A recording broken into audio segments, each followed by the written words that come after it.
नमस्कार, आप देख रहे हैं हेडलाइंस न्यूज। दिन भर की ताज़ा खबरों के लिए अभी सब्सक्राइब करें, साथ में बेल आइकन भी प्रेस कर लें। खबरों में आगे बढ़ने से पहले वीडियो को लाइक जरूर करें और अपने दोस्तों के साथ ज्यादा से ज्यादा शेयर करें। और आप किस शहर से न्यूज को देख रहे हैं, कमेंट में जरूर लिखें। आईसीसी टी20 वर्ल्ड कप के सेमीफाइनल से बाहर होने और बड़े टूर्नामेंट में लगातार असफल होने के बाद भारतीय क्रिकेट कंट्रोल बोर्ड बड़ा बदलाव करने की तैयारी में जुट गया है। इन्हीं तैयारियों के बीच बीसीसीआई भारत के पूर्व कप्तान महेंद्र सिंह धोनी को बड़ी जिम्मेदारी देने जा रही। रिपोर्ट के अनुसार बीसीसीआई भारतीय टी20 क्रिकेट के सेटअप के साथ धोनी को बड़ी भूमिका के लिए एक SOS भेजने के लिए तैयार है। बीसीसीआई धोनी को भारतीय क्रिकेट में अस्थायी भूमिका के लिए बुलाने पर विचार कर रही है। द टेलीग्राफ की रिपोर्ट के अनुसार भारतीय क्रिकेट कंट्रोल को लगता है कि टीम इंडिया के हेड कोच राहुल द्रविड़ के लिए तीनों फॉर्मेट में मैनेजमेंट का काम करना थोड़ा भारी है। दिल्ली हाई कोर्ट से उद्धव ठाकरे के फैसले को झटका लगा है। चुनाव आयोग के फैसले के खिलाफ उनकी याचिका को दिल्ली हाई कोर्ट ने खारिज कर दिया। उद्धव ठाकरे ने चुनाव आयोग के उस फैसले को चुनौती दी थी जिसके तहत शिवसेना का नाम और चुनाव निशान 3 कमान फ्रीज कर दिया गया था। हाई कोर्ट ने कहा है कि चुनाव आयोग चुनाव चिन्ह और पार्टी के आवंटित करने का कार्य जल्द पूरा करे। चुनाव आयोग ने महाराष्ट्र में उपचुनाव और निकाय चुनाव को देखते हुए पार्टी के दोनों धड़ों को अस्थायी रूप से नया नाम और चुनाव चिन्ह जारी किया था। इंडोनेशिया के बाली में से G20 समिट चल रही है। पीएम मोदी ने बाली में भारतीय समुदाय के संबोधित करते हुए कहा है कि बाली से हजारों साल पुराना रिश्ता है। इंडोनेशिया ने परंपरा की जीवंत रेखा है। पीएम मोदी ने कहा है कि बाली में एक अलग प्रकार के माहौल है और हमें यह माहौल अलग प्रकार की ऊर्जा देता। आज हम बाली की परंपरा के गीत गा रहे हैं। भारत और इंडोनेशिया सुख दुख के साथी हैं। पीएम मोदी ने कहा है कि भारत ने दुनिया को 1 सन 1 वर्ल्ड 1 ग्रिड का मंत्र दिया है। बॉलीवुड अभिनेत्री जैकलीन फर्नांडीज को मनी लॉन्ड्रिंग मामले में बड़ी राहत मिली है। पटियाला हाउस कोर्ट ने 2 लाख रुपए की निजी मुचलके पर उन्हें जमानत दे दी है। हालांकि बिना कोर्ट की इजाजत के जैकलीन देश छोड़कर बाहर नहीं जा सकती। इससे पहले कोर्ट ने 10 नवंबर को सभी पक्षों को सुनने के बाद जमानत पर फैसला सुरक्षित रख लिया है। महाठग सुकेश चंद्रशेखर से जुड़े 200 करोड़ के मनी लॉन्ड्रिंग मामले में जैकलीन फर्नांडीज आरोपी हैं। सुनवाई के दौरान प्रवर्तन निदेशालय ने पटियाला हाउस कोर्ट में तर्क रखा है कि जब मनी लॉन्ड्रिंग से जुड़े सभी आरोपी जेल में बंद हैं तो जैकलीन फर्नांडीज को जमानत क्यों दी जाए। ईडी ने अभिनेत्री की जमानत याचिका का विरोध करते हुए कहा है कि उन्होंने देश से भागने की कोशिश की है। पंचायत के बरटीहा गांव स्थित सामुदायिक भवन में सोमवार को GPDP के लेकर द्वितीय ग्राम सभा हुई है। इसमें GPD वित्तीय वर्ष 2022-27 के लिए योजनाओं के चयन किया। मुख्य सुजीत कुमार सिंह और टिंकू सिंह की अध्यक्षता में आयोजित ग्राम सभा में सबकी योजना सबका विकास के तहत योजनाओं को प्राथमिकता के आधार पर चयन किया गया है। यह जानकारी पंचायत सचिव मुकेश कुमार ने दी है। इस ग्राम सभा में 15 वर्षीय वित्त आयोग व षष्ठम राज्य वित्त आयोग के तहत नाली गली पक्कीकरण, नल जल, मनरेगा, इंदिरा आवास योजना, कबीर अंत्येष्टि, राशन किरासन, विधवा व वृद्धा पेंशन, मुख्यमंत्री ग्रामीण सोलर स्ट्रीट लाइट योजना आदि विषय पर जनप्रतिनिधि व ग्रामीण ने सर्वसम्मति से विचार किया है। पश्चिम बंगाल में सीएम ममता बनर्जी ने बिरसा मुंडा जयंती के मौके पर उनकी एक प्रतिमा का अनावरण किया। बिरसा मुंडा की प्रतिमा का अनावरण करने के बाद सीएम ममता ने केंद्र की मोदी सरकार पर निशाना भी साधा। ममता ने यहां तक कह दिया है कि क्या विकास फंड लेने के लिए उन्हें पीएम मोदी के पैरों में गिरकर इसकी भीख मांगनी होगी। ममता बनर्जी यहां मनरेगा फंड नहीं जारी होने का आरोप लगा रही थी। उन्होंने कहा कि केंद्र सरकार या तो उनका पैसा दे वरना सरकार छोड़ दे। गुजरात विधानसभा चुनाव से पहले पंचायत आज तक के मंच पर दिग्गज नेताओं के पहुंचने का क्रम जारी। इस कार्यक्रम में गुजरात बीजेपी के नेता ऋत्विज पटेल और कांग्रेस के नेता इंद्रविजय सिंह गोहिल ने भी शिरकत की है। दोनों नेताओं ने 27 साल को लेकर सवालों का खुलकर जवाब दिया। गोहिल ने बीजेपी सरकार पर सीधे हमला बोला तो पटेल ने कांग्रेस के दावों को बेबुनियाद बताकर घेराबंदी की। बीजेपी नेता ऋत्विज पटेल ने कहा है कि युवाओं ने सिर्फ बीजेपी का शासन देखा। रोजगार देने में गुजरात पहले नंबर पर, सबसे कम 2% बेरोजगारी गुजरात में है। देश के 50% स्टार्टअप गुजरात से है। उत्तराखंड में धामी सरकार इन दिनों अपने ही लोगों की वजह से बैकफुट पर नजर आ रही। भाजपा नेताओं के बीच बयानबाजी तेज होने के चलते ये सब हो रहा है। पूर्व मुख्यमंत्री तीरथ सिंह रावत के कमीशन वाले बयान के बाद अब एक और पूर्व पीएम और सीएम त्रिवेंद्र रावत ने कहा है कि देहरादून में स्मार्ट सिटी काम अधर है। और आपको बता दें कि देहरादून स्मार्ट सिटी के कामों को लेकर त्रिवेंद्र रावत ने एक बयान दिया है जिससे सरकार ने खलबली मच गई है। उन्होंने स्मार्ट सिटी निर्माण कामों की प्रगति को निराशाजनक बताया। उन्होंने कहा है कि पहले स्मार्ट सिटी का काम बहुत अच्छे से चल रहा था।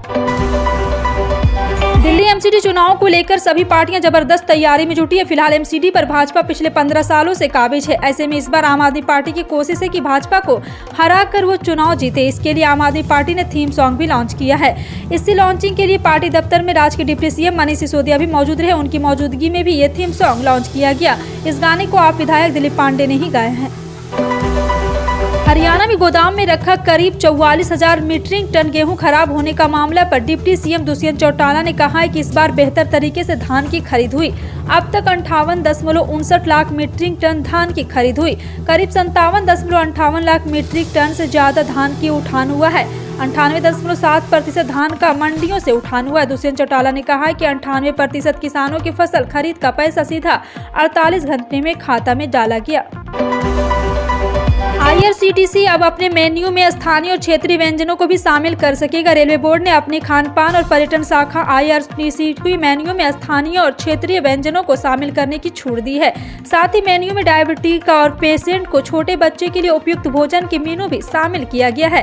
और आपको बता दें कि रेलवे बोर्ड की ओर से IRCTC को भेजे गए एक नोट में कहा गया है कि इस कदम का उद्देश्य ट्रेनों में खान-पान सेवाओं में सुधार करना और यात्रियों को अधिक विकल्प देना है। पीएम नरेंद्र मोदी ने मंगलवार को G20 देशों के सम्मेलन में मंच से अपनी बात रखी। उन्होंने बताया कि आज का भारत किसी तेजी से तरह से बढ़ रहा है, तरक्की भी राह पे आगे चल रहा है। उन्होंने भारत के भविष्य का प्लान भी दुनिया के देशों से साझा किया है। इन सभी बीच उनके मुंह से विदेश धरती पर निकला भगवान श्री गणेश का नाम किसी आश्चर्य से कम नहीं रहा। ये भले ही बाकी दुनिया के लिए आश्चर्य की बात हो, लेकिन भारत और इंडोनेशिया के लिए अहम इससे कोई हैरानी की बात नहीं। दरअसल ये दोनों देश काफी हद तक एक ही संस्कृति के साझा करते हैं।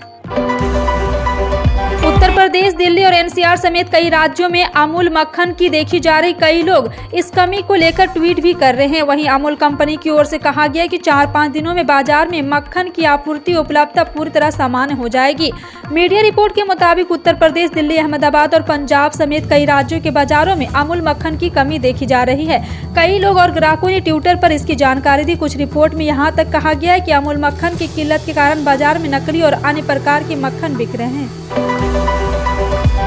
छत्तीसगढ़ के मुख्यमंत्री भूपेश बघेल मंगलवार को अपने तय कार्यक्रम भेंट मुलाकात के तहत डोंगरगढ़ विधानसभा क्षेत्र के ग्राम धुमका पहुंचे हैं। यहां लोगों से रूबरू होकर उन्होंने उनसे आत्मीय बातचीत की। इस दौरान सीएम ने धुमका को नगर पंचायत स्वामी आत्मानंद अंग्रेजी माध्यम स्कूल एवं पूर्ण तहसील का दर्जा देने की घोषणा की। इसी तरह ग्राम बघेरा सहकारी केंद्रीय बैंक खोलने की भी घोषणा की है। अपने भेंट मुलाकात कार्यक्रम के तहत मुख्यमंत्री भूपेश बघेल राजनांदगांव जिले के दौरे पर रहे। भेंट मुलाकात कार्यक्रम की शुरुआत उन्होंने डोंगरगढ़ विधानसभा के धुमका से की है। कोरोना वायरस के कारण समय पर सरकार द्वारा दी जाने वाली सब्सिडी बंद कर दी गई है, जिसे सरकार ने फिर से शुरू करने की योजना बनाई। सूत्रों का दावा है कि अगले महीने से आपके खाते में पहले की तरह 303 रुपए की सब्सिडी पहुंच जाएगी। इससे देश के करोड़ों लोगों को काफी राहत मिलेगी। देखा जाए तो अभी महंगाई काफी बढ़ी है, लेकिन भोजन तो गरीब परिवार को भी चाहिए। घरेलू गैस के दाम में 300 रुपए की कमी करने से आम आदमी पार्टी सीधी राहत मिलेगी। आपको बता दें, झारखंड, मध्य प्रदेश और पूर्वोत्तर राज्यों में रसोई गैस पर सब्सिडी दी जा रही है। इसलिए सरकार देश के अन्य राज्यों में भी शुरू करने की योजना बना रही है। उत्तर प्रदेश के अल्पसंख्यक कल्याण मंत्री धर्मपाल सिंह ने बताया कि राज्य में सभी मदरसों का सर्वे मंगलवार को पूरा हो गया। अब यहां पे जल्द ही विभाग के शासन के साथ बैठक होगी। इसमें मदरसों को लेकर कराए गए सर्वे की रिपोर्ट पेश की जाएगी। बता दें, प्रदेश सरकार की ओर से राज्य भर में चल रहे मदरसों का एक सर्वे कराया गया था। समाचार एजेंसी NI के मुताबिक अल्पसंख्यक कल्याण मंत्री धर्मपाल सिंह ने बताया कि 15 और जिले के सर्वे रिपोर्ट आई है। रिपोर्ट के मुताबिक कुल 8500 मदरसे अवैध पाए गए। उन्होंने कहा है कि इन मदरसों में तय मानकों पर काम होता है या नहीं, इसकी समीक्षा भी की जा रही है। इंडोनेशिया के बाली में वार्षिक G20 शिखर सम्मेलन मंगलवार को शुरू हुआ। इस सम्मेलन में दुनिया भर के शीर्ष नेता अगले 2 दिनों में कोविड-19 महामारी और हाल ही में यूक्रेन से रूस के युद्ध के कारण उत्पन्न हुई चुनौतियों पर चर्चा करेंगे। शिखर सम्मेलन के औपचारिक उद्घाटन से पहले इंडोनेशिया के राष्ट्रपति जोको विडोडो ने और भारत के प्रधानमंत्री नरेंद्र मोदी का स्वागत किया। इस अवसर पर पीएम मोदी ने बाली में भारतीय प्रवासियों की सभा को संबोधित किया। प्रधानमंत्री ने भारत और इंडोनेशिया के बीच सांस्कृतिक और सभ्यता स्तंभों को गहरा करने की प्रवासियों की भूमिका पर चर्चा की। इस अवसर पर पीएम मोदी ने कहा, इंडोनेशिया आकर हर भारतीय अपनापन महसूस करता है। इंडोनेशिया से हमारा हजारों साल का रिश्ता है। प्रधानमंत्री किसान सम्मान निधि योजना के तहत किसानों को सालाना 6,000 रुपये मुहैया कराए जाते हैं। ये पैसे साल में 3 किस्तों में हर एक किस्त में 2,000 रुपये मिलते हैं और इस योजना में परिवार के एक ही सदस्य को लाभ मिलता है। उत्तर प्रदेश में 7 लाख से ज्यादा ऐसे किसान हैं जिन्होंने फर्जीवाड़े के जरिए पीएम किसान सम्मान निधि का लाभ लिया है। भूलेख सर्वे में इस बात का खुलासा हुआ है। अब सरकार इन फर्जी किसानों से पैसे वसूले जा रहे हैं। अब तक 26 करोड़ रुपए की रिकवरी हो चुकी है। सरकार ने इनकी 13वीं किस्त पर रोक लगा दी है। इन सभी खबरों पर क्या कहना है कमेंट सेक्शन में टाइप करके जरूर बताएं। इसी तरह की पल पल की अपडेट जानने के लिए जुड़े रहें आप अपने हेडलाइंस न्यूज के साथ। मिलते हैं अगली बड़ी खबर में, तब तक के लिए जय हिंद।